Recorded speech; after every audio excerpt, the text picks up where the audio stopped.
You close your computer and sit in stunned silence for a full minute.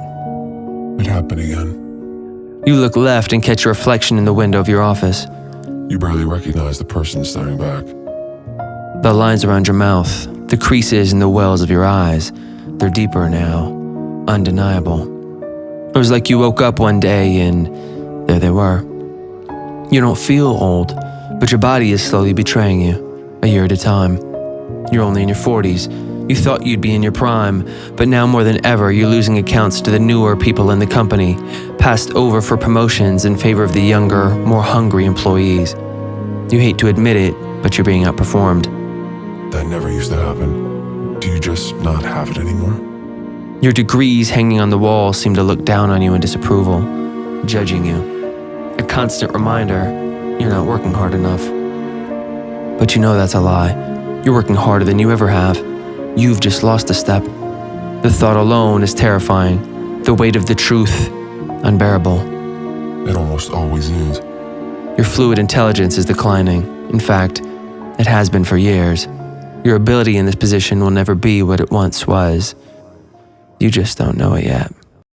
I have some bad news. There's no shortcuts to happiness. Good news. Now that we have decades of research, we actually can see what works. And it looks like it comes down to a couple different things.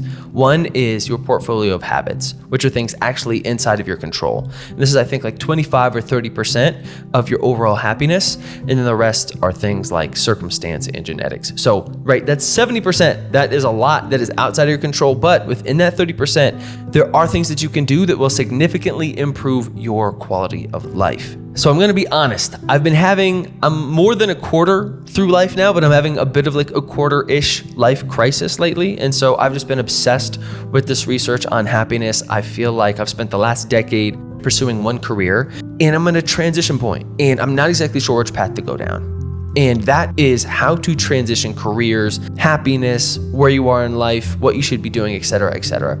And after boiling all of that down, I've got some top takeaways that I want to share with you.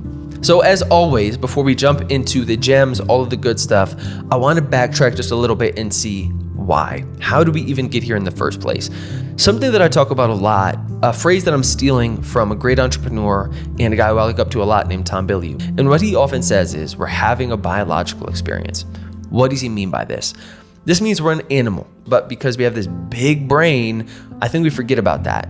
That we are working against thousands of years of evolution, and evolution did not program us to be happy. That was not something that necessarily led to our survival. We're actually optimized more for cynicism and more for negative thinking, being a little more anxious, because that is what helped keep us alive for so long. As an animal, one thing that we're really good at doing is adapting. After a little bit of time, you're able to establish a new normal. But here's a quote after looking at the research I thought was fascinating. A Swedish study of 2,500 lottery winners found little evidence that winning a large amount of money in the lottery had any significant impact on winners' happiness or experienced well-being.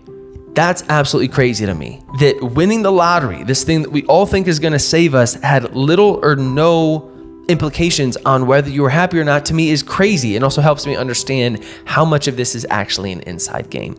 As humans, like I said, our superpower is we're adaptable. You can watch little kids, the way they're able to learn multiple languages.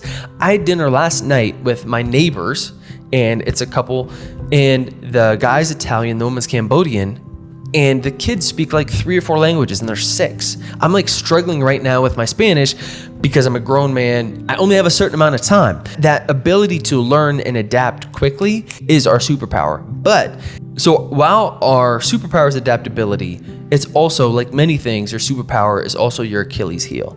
And this is what scientists call the hedonic treadmill. What this means is, if you've ever played video games before, every time you beat a level, it gets increasingly more difficult. Because as it gets more difficult, you get better at playing the game. If you played the same level over and over and over, if you've ever done this, you've played video games before, you realize it gets boring. The challenge wears off, the novelty wears off. We want a harder, bigger challenge every time. You want that kind of incremental step up because as you adapt, you need more of a challenge. This is the hedonic treadmill at work, except in dopamine. This idea of being addicted to success is much more socially acceptable.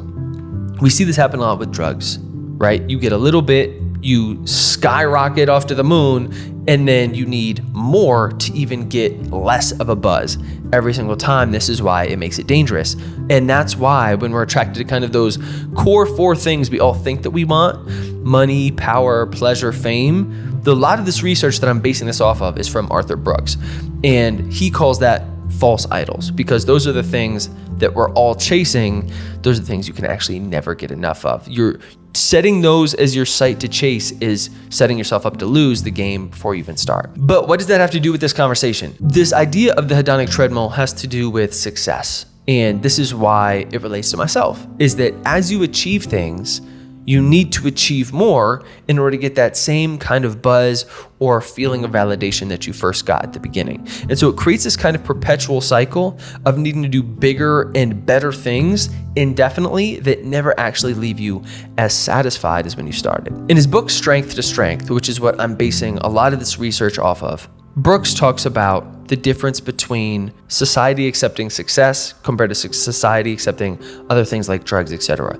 And that's what makes success addiction so insidious. It's not just okay, but it's actually applauded by the culture. They're like, yeah, go get it, grind, etc., etc. Like hustle porn exists for a reason. What Brooks is saying is that this type of a lifestyle isn't sustainable. And that's why the book is called From Strength to Strength. For Brooks' example, he was trying to be a French horn player, the best in the world, and then he actually started to lose his ability in his late 20s, and so he had to completely pivot into something else. This is why this resonates, is because this is where I feel like I'm at too. I feel like I've had one kind of life adventure, and now I kind of need to switch it up and change into something else. And we put a lot of emphasis, at least in Western culture, on youth. But there's this whole other phase of life, what Brooks is talking about, where you actually can excel if you're willing to let go of that first career. That you can almost have 2 different careers within the same genre, even if you want to, and that you excel at different things at different times in your life. Studies show that decline happens in most skilled professions between your 30s and your 50s. So knowing this, going into it, not only can we be aware of it, but we can actually plan for it. In a recent study of Canadian anesthesiologists, researchers found that physicians over 65 are 50% more likely to be found at fault for malpractice than their younger peers. So what this means is that nobody stays in that red hot zone of super skilled forever. As you age biologically, you will become worse at certain things like motor skills, certain ways of thinking you will inevitably decline at.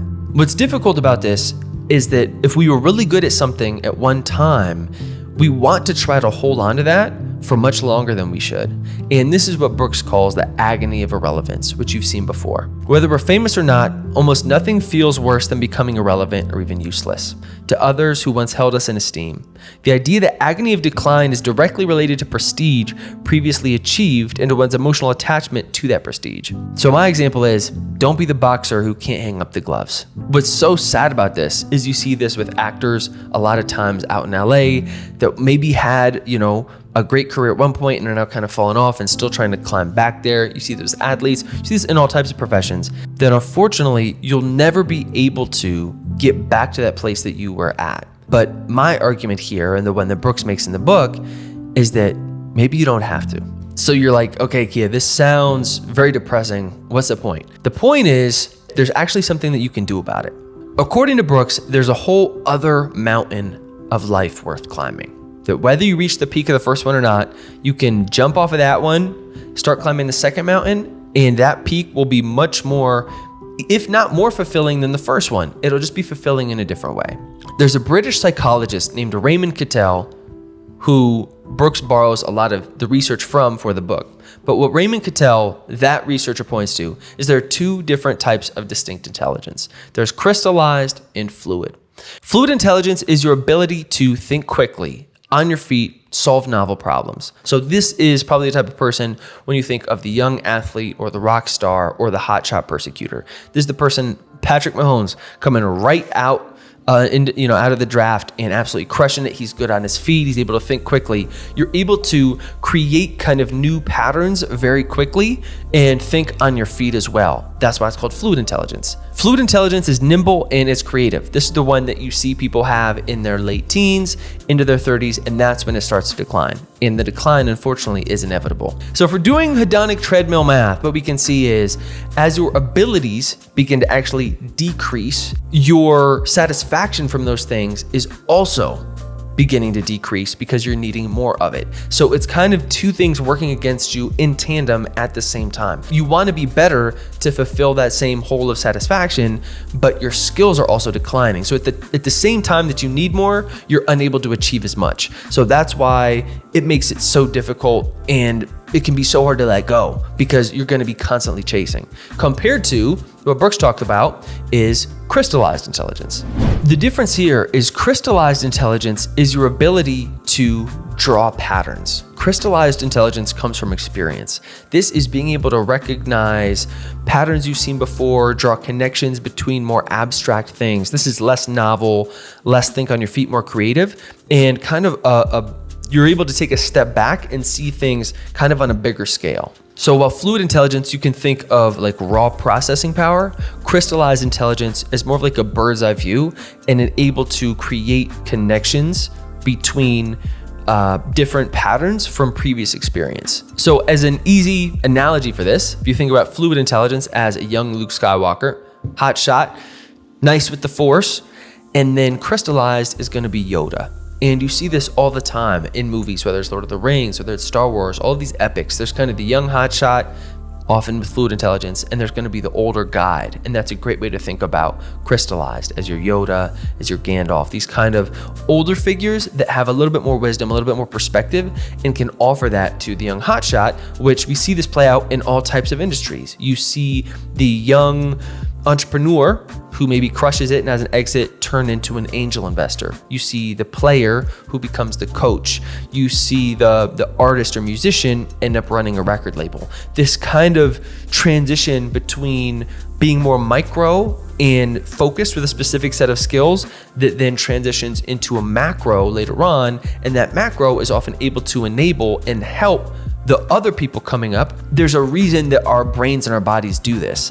The hardest part is understanding that and embracing that and letting go of being the hotshot and knowing when it's time to transition into your crystallized intelligence. One of the best parts about this is that at the same time, what the research shows is while your fluid intelligence, raw processing power, begins to decrease, at that same time, your crystallized intelligence starts to increase. So it's almost a one-to-one, right? As you decrease in one, you're growing in the other. And so hopefully you can figure out where this kind of sweet spot is between the two in order to jump over and make that pivot so that you don't hold on to the first piece of it, your fluid intelligence, too long, and then you're kind of booted over into crystallized without wanting to. You see that happen a lot in athletes that maybe stick around a little too long. So you're saying, okay, Kia, that sounds great. Now give me something actionable. How do I do it?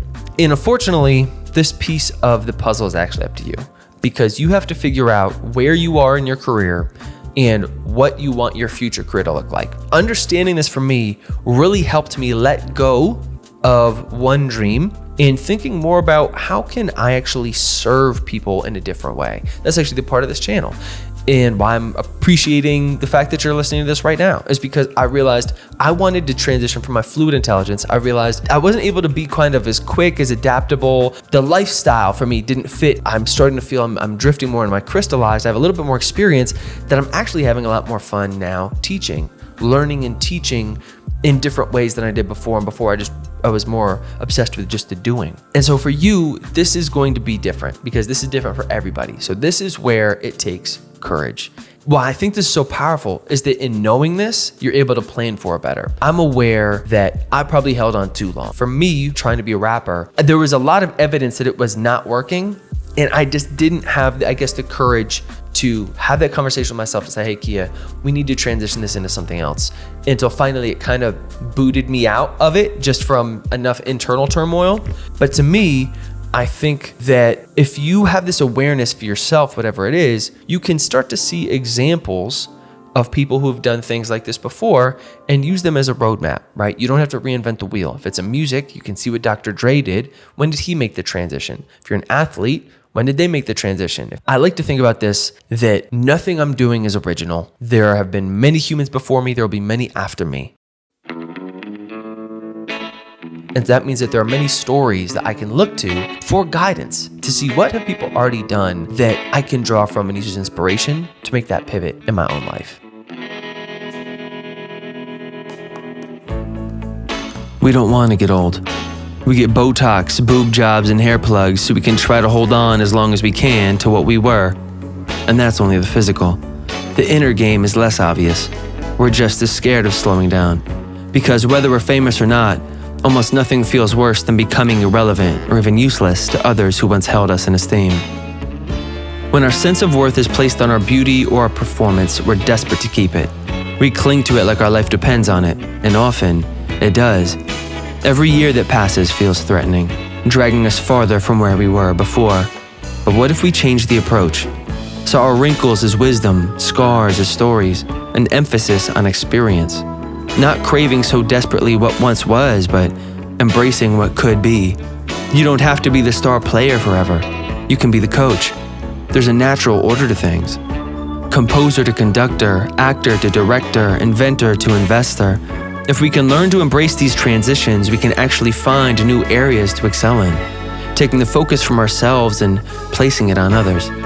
But we have to make the leap, accepting things as they are, leaning into the unknown, reinventing ourselves as we need to, because the fact remains, you're getting older every minute. How you accept, change, and adapt to it is entirely up to you.